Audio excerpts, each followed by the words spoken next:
Bismillahirrahmanirrahim. Assalamualaikum warahmatullahi wabarakatuh. Bertemu kembali bersama Ibu Husnul Khotimah dalam pelajaran Ekonomi Akuntansi kelas 12. Untuk mengawali pertemuan kali ini, marilah kita sama-sama membaca basmalah. Bismillahirrahmanirrahim. Pada pertemuan kali ini, Ibu akan menjelaskan secara singkat tentang bagaimana mencatat transaksi ke dalam jurnal umum.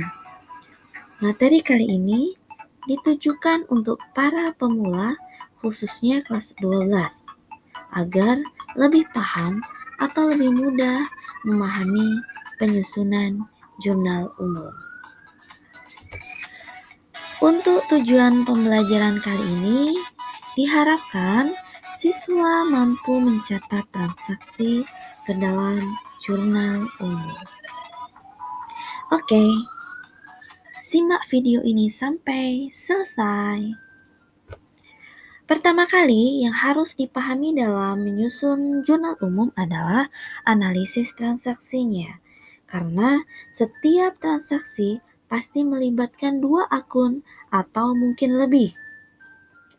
Akun yang terlibat dalam transaksi ini harus kita cermati penambahan maupun pengurangannya, karena hal ini akan berdampak pada posisi debit dan kreditnya. Pada pertemuan sebelumnya, kita sudah membahas tentang mekanisme debit kredit.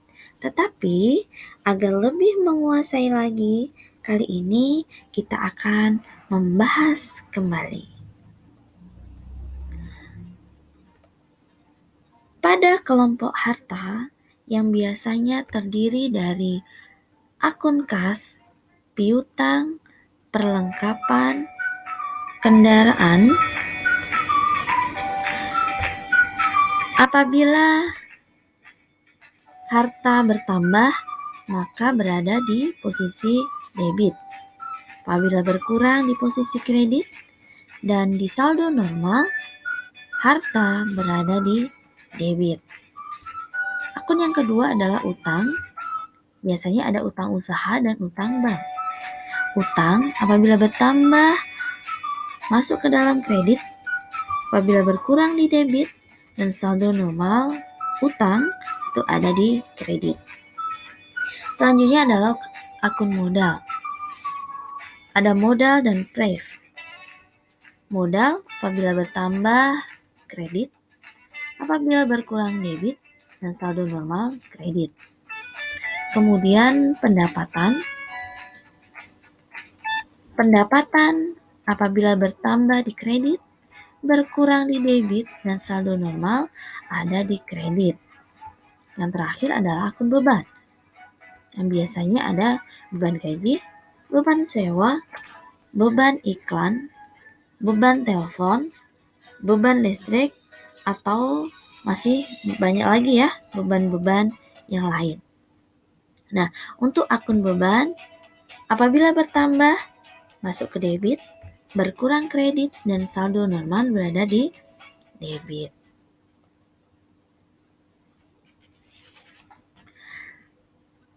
Untuk memudahkan menghafal dan agar tidak bingung, ya, coba kalian lihat pada akun harta dan beban, itu warnanya sama. Ya, akun harta dan beban itu warnanya sama, yaitu warna hijau. Ketika bertambah di debit dan ketika berkurang di kredit. Kemudian untuk utang, modal, dan pendapatan, mereka warnanya sama, ya, yaitu warna merah. Maka ketika utang, modal, dan pendapatan bertambah, itu di kredit. Apabila berkurang, itu ada di debit. Agar lebih jelas dalam penerapannya, coba kalian lihat contoh berikut ini. Ya, berikut adalah transaksi yang terjadi pada bengkel FA selama bulan Maret 2016. Nah, di sini Ibu akan mencoba untuk membahas 5 transaksi saja ya.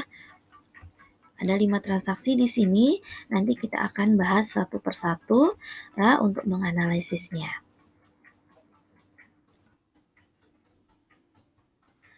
Langkah pertama dalam menyusun jurnal umum adalah menuliskan judulnya. Ya, judul terdiri dari 3 baris. Baris pertama menunjukkan nama perusahaan, baris kedua menunjukkan jenis laporan, dan baris ketiga menunjukkan periode laporan. Nah, pada soal kali ini judulnya adalah Bengkel FA Jurnal Umum periode Maret 2016. Ini adalah kolom yang nanti akan kalian isi setelah membaca transaksinya. Nah, untuk transaksi yang pertama, pada tanggal 1 Maret 2016 dibeli secara tunai perlengkapan seharga 10 juta. Nah, bagaimana cara menganalisisnya?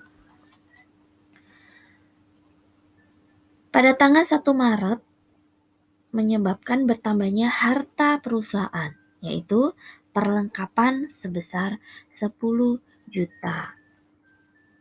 Di mana jika harta bertambah, maka posisinya ada di sebelah debit. Kemudian akun yang dipengaruhi yaitu mengurangi kas untuk melakukan pembayaran secara tunai sebesar 10 juta. Berkurangnya kas berarti berkurangnya harta.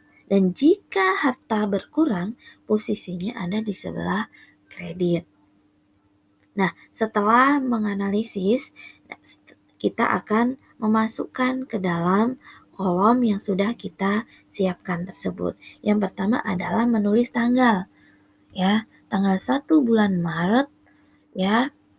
Analisisnya adalah kita tulis di keterangan perlengkapan karena perlengkapan tadi bertambah 10 juta dan apabila harta tersebut bertambah maka masuk ke dalam debit 10 juta ya. Yang kedua adalah kas.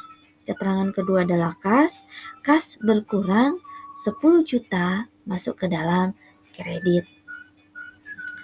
Materi selanjutnya atau transaksi selanjutnya tanggal 2 yaitu dibayar sewa untuk periode 2 Maret 2016 sampai dengan 2 Maret 2017 sebesar 1 juta. Bagaimana cara menganalisisnya? Transaksi pada tanggal 2 Maret tersebut menyebabkan bertambahnya beban, ya, yaitu beban sewa, di mana jika beban bertambah posisinya berada pada debit. Akun lainnya yang dipengaruhi yaitu kas. Kasnya berkurang 1 juta. Kas berkurang berarti harta berkurang, di mana posisinya yaitu sebelah kredit. Kita langsung masukkan ke dalam kolom. Ya, kita masukkan ke dalam kolom. Tanggal 2 Maret ya, keterangannya adalah beban sewa bertambah 1 juta masuk ke dalam debit dan kas berkurang 1 juta masuk ke dalam kredit. Soal yang ketiga atau transaksi yang ketiga. Pada tanggal 5 Maret diselesaikan jasa untuk langganan atas perbaikan kendaraan sebesar 5 juta dan diterima pembayarannya dari pelanggan sebesar 3 juta. Analisisnya bagaimana? Pendapatan otomatis bertambah. Berapa? 5 juta. Nah, kas ya, kasnya bertambah. Tetapi kasnya tidak semuanya. Tidak semuanya 5 juta. Ya, karena yang dibayar oleh pelanggan tersebut adalah masih 3 juta. Nah, yang 2 juta masuk ke dalam apa? Masuk ke dalam akun piutang. Diingat-ingat, akun piutang juga sama dengan harta, ya. Masuk ke dalam harta. Harta apabila bertambah, itu nanti kita lihat, ya. Harta apabila bertambah masuk ke debit. Kita masukkan ke kolom Tanggal 5, pendapatan bertambah 5 juta masuk ke kredit ya. Pendapatan apabila bertambah itu masuk ke kredit. Kemudian kas apabila bertambah masuk ke debit yaitu 3 juta, dan yang terakhir adalah piutang. Piutang bertambah 2 juta masuk ke debit. Transaksi yang keempat, pada tanggal 6 Maret dibayar beban iklan sebesar 200.000. Bagaimana cara menganalisisnya? Yaitu beban iklan bertambah 200.000 ya. Kalau beban bertambah masuk ke debit. Kas berkurang karena membayar beban iklan tadi, maka kas berkurang berada di kredit 200.000 ya. Kita masukkan ke kolom jurnal umum. Tanggal 6 Maret ya, beban iklan 200.000 masuk ke debit dan kas berkurang masuk ke kredit. Nah, yang ini adalah transaksi yang terakhir, yaitu pada tanggal 7 Maret diterima kembali pembayaran atas jasa yang dilakukan pada tanggal 5 Maret sebesar 2 juta. Nah, maksudnya adalah pada tanggal 5 Maret kemarin ada pendapatan ya sebesar 5 juta ya, tetapi yang dibayar masih 3 juta. Maka yang 2 juta dibayarkan pada tanggal 7 Maret kali ini ya. Berarti analisisnya adalah kas harta ya, kas itu berada di harta bertambah 2 juta masuk ke debit ya. Piutang juga sama harta ya, tetapi kalau harta berkurang maka masuk ke dalam kredit karena sudah dibayar ya, jadi piutangnya berkurang. Oke, kita masukkan ke dalam kolom jurnal umum. Tanggal 7 Maret ya, keterangannya adalah kas bertambah 2 juta masuk ke dalam debit dan piutang berkurang 2 juta masuk ke dalam kredit. Baik, alhamdulillah untuk latihan kali ini kita sudah selesai ya. Terima kasih sudah menonton video ini sampai akhir. Semoga video ini bisa bermanfaat untuk kalian semuanya ya. Apabila nanti ada pertanyaan-pertanyaan, silahkan ditanyakan di kolom komentar. Mungkin ini saja, terima kasih atas perhatiannya. Buah selasih di atas batu. Terima kasih dan thank you. Wassalamualaikum warahmatullahi wabarakatuh.